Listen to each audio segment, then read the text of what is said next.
What's up, sports fans, and welcome back to Warrior Picks as we are getting ready for Week 12 of the 2020 NFL season. Though I guess technically Week 12 has already kicked off. I know in my Power Rankings video this week I had said that I was going to do these weekly picks, my picks video on Wednesday before Thanksgiving. But then the Ravens-Steelers game got pushed back to Sunday, which is now pushed back to Tuesday, I just heard. So I talked to Marcus and we decided we were going to push it back to doing a video today on Friday after Thanksgiving because, didn't really care about the two games that were played yesterday.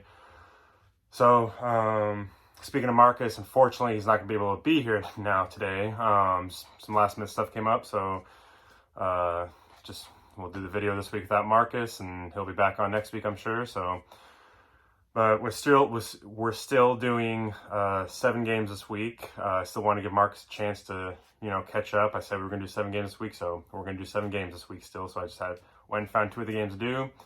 We won't be doing the Ravens-Steelers game because it's just too risky. As much as I want to discuss that game and make a pick for that game, it's just too risky because we don't know if it actually will be played next Tuesday.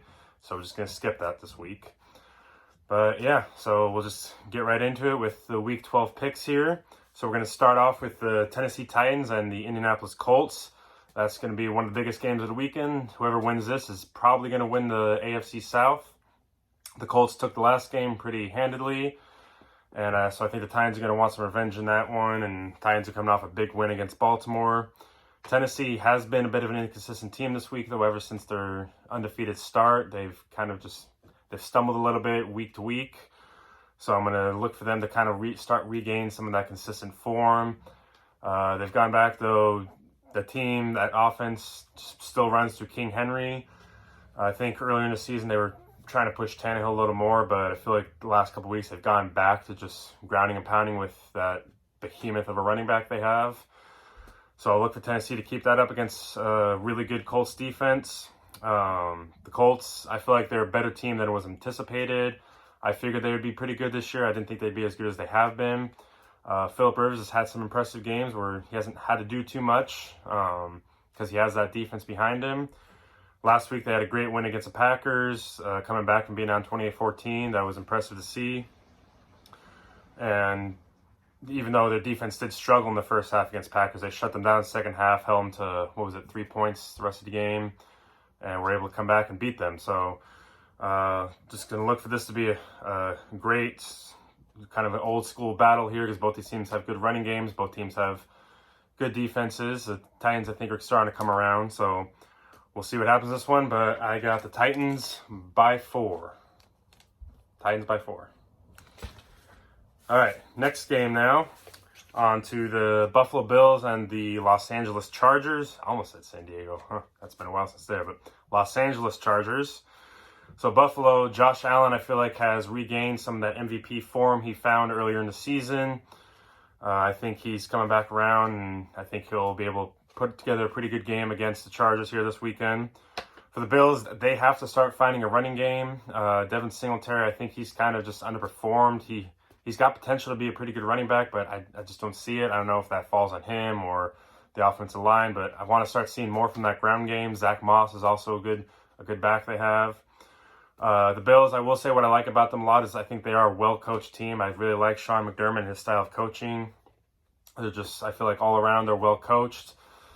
And I just look for that to continue this week against the Chargers. The Chargers, they won versus the Jets last week, but it was a lot closer than it should have been. I don't think the Chargers looked too good doing it. Justin Herbert, unfortunately with what happened to Burrow last week, that just kills me to see. I hate that. I hope Burrow has a good speedy recovery. It's a brutal injury, but I think he'll come back stronger. But I think that just opens the door now for Herbert to just run away with Rookie of the Year. But Justin Jefferson and Chase Claypool could make some stake in that claim for Rookie of the Year. But I think Herbert ultimately, because he's the quarterback, usually it goes to quarterback, I think he'll run away with it. The Chargers defense, I think, is all right. It could be better than it is. I think they're going to struggle, though, trying to contain Josh Allen and the Bills in that passing attack. So for the lock of the week, I've got the Buffalo Bills by 11. All right, on to the next game. The New Orleans Saints and the Denver Broncos. So I know I picked the upset against the Saints last week. Didn't pan out. Taysom Hill looked impressive. I will say, though, I think there's more film now. There's more film on Taysom Hill and what the offense and team does with him. I think that Denver may be able to look at some of that film and put together some better packages to be able to contain him more. I just don't believe the Saints can keep winning with Taysom Hill out there. I'm a Taysom Hill believer more than some people, but I just don't think they can keep winning games with him back there instead of Breeze.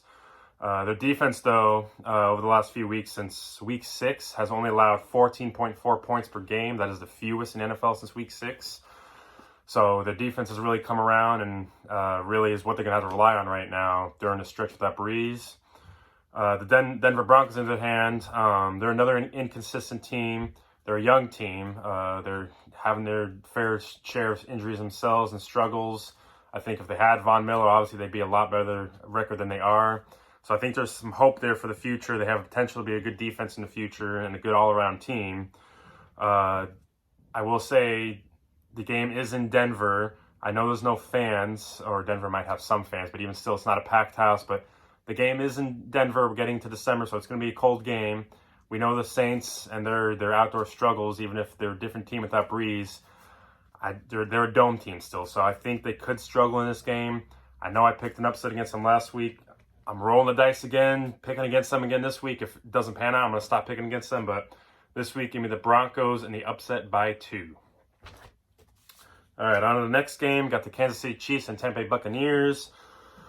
The Chiefs right now are just rolling. They look unstoppable. Mahomes is right now well on his way to his second MVP award in 3 years. The defense, though, also, I think this is kind of flying under the radar. The defense has allowed less than 20 points in 7 games this season. So sometimes I feel like their defense gets some flack, rightfully so sometimes because they can be leaky. But overall, I think they've been decent this year. Good enough for the Chiefs. I mean, when you got Patrick Mahomes on the other side of the ball, all you have to be is just good enough. So the Chiefs are just unstoppable right now. Andy Reid, I think Andy Reid's getting more credit as the years have gone on the last couple of years, but I think he still deserves more credit than he has been getting. I think he is right up there with Pete Carroll and Bill Belichick for top coaches in the league. So I think Andy Reid got to start getting more credit there for his coaching job he's been doing. Tampa Bay, I feel like it's on the verge of blowing up there in Tampa Bay. Tom Brady, if you ask me, he needs to retire after this year. He does not look good. He looks good when he plays not so great teams and not so great defenses, but against good teams, against good competition, he doesn't look good. It looks like Father Time has caught up to him, which makes me believe if they get to the playoffs, they're going to be one and done probably. I'm starting to question if they even will make the playoffs. Sorry, a little technical glitch there. I'm starting to question I'm starting to question if they even will make the playoffs though, because like I said, I think it's about to blow up.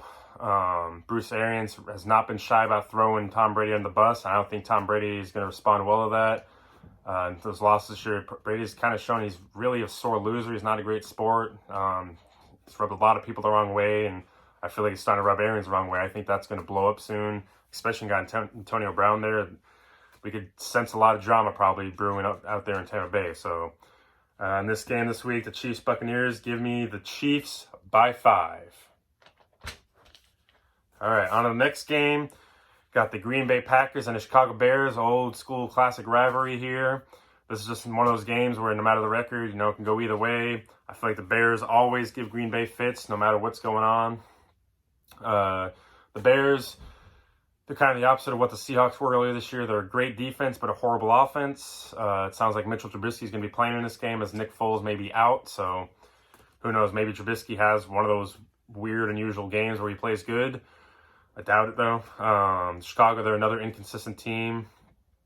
I haven't seen them put together any consistent games this year because of the offense. Excuse me. Green Bay, since 2010, including the playoffs, is 17-4 against Chicago. So that's what we call just pure and utter dominance over division rival.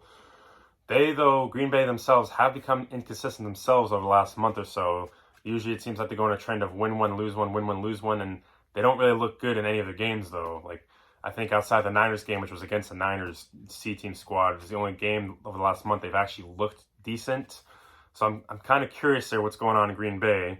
So I'm going to look for them to kind of try to find some form, regain some of that form from earlier in the season. Rodgers himself struggled last week against the Colts. So usually when Rodgers struggles, I feel like he comes back, bounces back, has a big game. So look for Rodgers to have a big game against the Bears this week. But this is one of those that can go either way. So I'm going to take Green Bay, the Packers, by 1. All right, on to the next game. So the next game is the Niners-Rams. This is where Marcus would take over, but I'll give as good analysis of the Niners and the Rams as I can, even though I could care less about both of these teams. San Francisco, they are getting healthier. Mostert is back this week, I believe. So that's a big boost for them. They have won 3 straight against the Rams. That's probably going to stop this week, though. Their defense, the Niners, can still be stingy. They still have a pretty decent defense. So I think they could still get after Goff, maybe rattle him a bit.